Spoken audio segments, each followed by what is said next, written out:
गोलाब माँ के क्षेत्र में हमने देखा कि वो माँ की सेवा भी जितनी करती है, उतना ही उनका एक नेचर भी थोड़ा सा विचित्र है। देखिए कि माँ की रक्षा भी इतनी करती है, कोई भी भक्त आकर के कुछ भी गड़बड़ करेगा तो वो चिल्ला करके उसको डांट देगी, ना कि कुछ करेगी।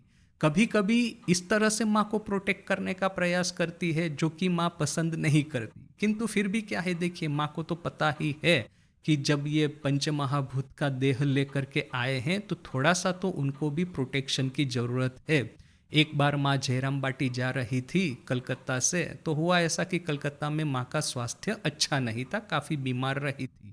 तो अभी तो स्वास्थ्य अच्छा हुआ था जयराम बाटी, इसलिए तो जा रही थी, वरना तो शरत महाराज जाने नहीं देते। किंतु क्या है, माँ बहुत ही दुर्बल हो चुकी थी। तो अभी रेलवे स्टेशन पे माँ है, वो पता होगा कि ये कलकत्ता से वर्धमान तक न कहीं तक ये रेलगाड़ी जाती है, इसके बाद में ये कुआलपाड़ा जाया जाता है बैलगाड़ी में, फिर कुआलपाड़ा से वो पालकी में, फिर जयराम बाटी वगैरह, जो माँ का तो रूट फिक्स ही है। तो सब रेलवे स्टेशन पे इकट्ठा हुए हैं, मास्टर महाशय है, गोलाब माँ है, योगेन माँ है, साधु ब्रह्मचारी है सब, और भी बहुत सारे भक्त हैं। तो अभी गोलाब माँ का तो है ना प्रोटेक्टिव नेचर माँ के प्रति, तो उन्होंने अपने से ही, माँ ने तो कुछ कहा नहीं है, बिना प्रॉम्प्टिंग के बिना प्रॉम्प्ट, आजकल एआई का प्रॉम्प्ट बिना प्रॉम्प्टिंग के वो गोलाब माँ ने जाकर के मास्टर महाशय को कह दिया कि आप थोड़ा सा जोर से अनाउंस कीजिए, ऊंचे स्वर में अनाउंस कीजिए थोड़ा सा, कि माँ का स्वास्थ्य अच्छा नहीं है, भक्त लोग जयराम बाटी जाकर के माँ को परेशान न करें, ऐसा अनाउंस कर दीजिए, वरना ये सब पगले लोग जिस तरह से उद्बोधन में आकर के हल्ला करते हैं वैसे ही जयराम बाटी जाएंगे। अभी यहाँ पे तो हेल्प करने के लिए हम हैं इतने सारे, जयराम बाटी तो माँ अकेली है, तो बोल बोल दीजिए ऐसा। तो ऐसा गोलाब माँ ने वो मास्टर महाशय को कहा, और मास्टर महाशय भी सोचते हैं कि अब गोलाब माँ कह रही है तो माँ का ही आदेश होगा, तो उन्होंने ऊंचे स्वर में कह दिया सबको अनाउंस करके कि माँ का आदेश है कि किसी को जयराम बाटी नहीं जाना है, माँ का स्वास्थ्य अच्छा नहीं है, तो फिर जाकर के माँ को परेशान न करें।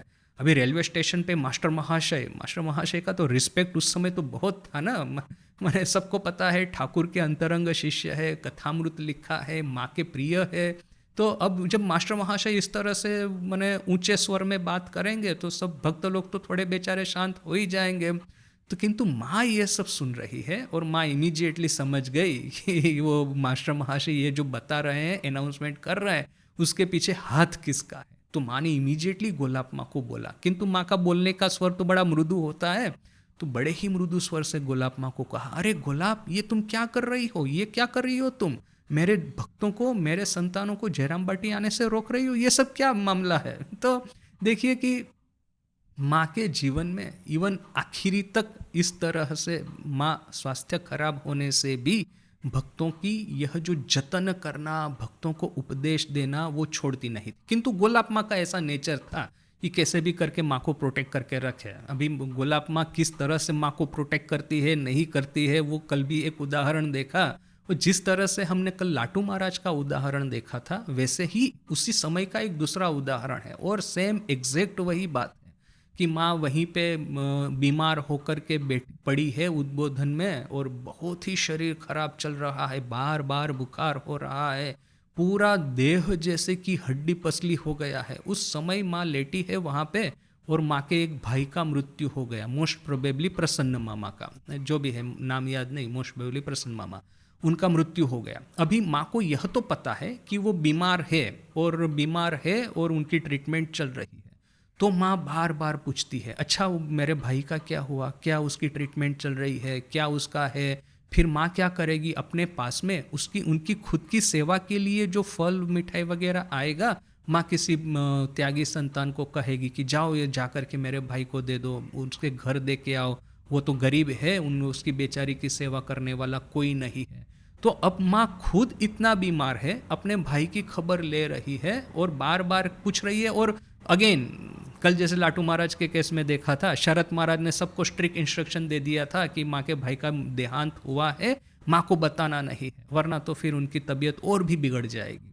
तो अब माँ पूछ रही है, और माँ के जितने भी सेवक सेविकाएं हैं बेचारे माँ के सामने झूठ बोल रहे हैं कि माँ उनका सेहत अच्छा है और अभी तो ठीक ही हो रहा है, डॉक्टर की ट्रीटमेंट चल रही है वगैरह वगैरह।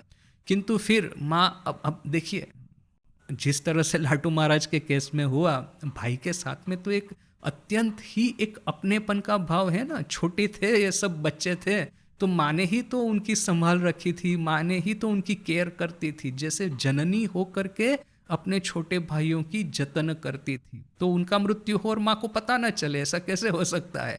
भीतर में एकदम आशंका प्रकट हो गई कि क्या हो रहा है, क्या हो रहा है, क्यों मुझे कोई कुछ नहीं बता रहा। माँ जब बार बार पूछ रही है, तब गोलाब माँ चिल्ला करके बोल उठी, अरे वो तो चला गया, अभी उसकी चिंता करने से क्या है।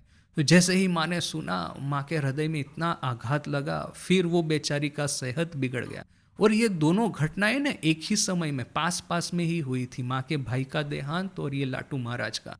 और ये दोनों बातें गोलाब माँ ने ही माँ को बता दी थी। शरत महाराज ने स्पष्ट मना किया था सभी को कि कोई माँ को मत बताओ, तो गुलाब माँ ने बोल दिया था।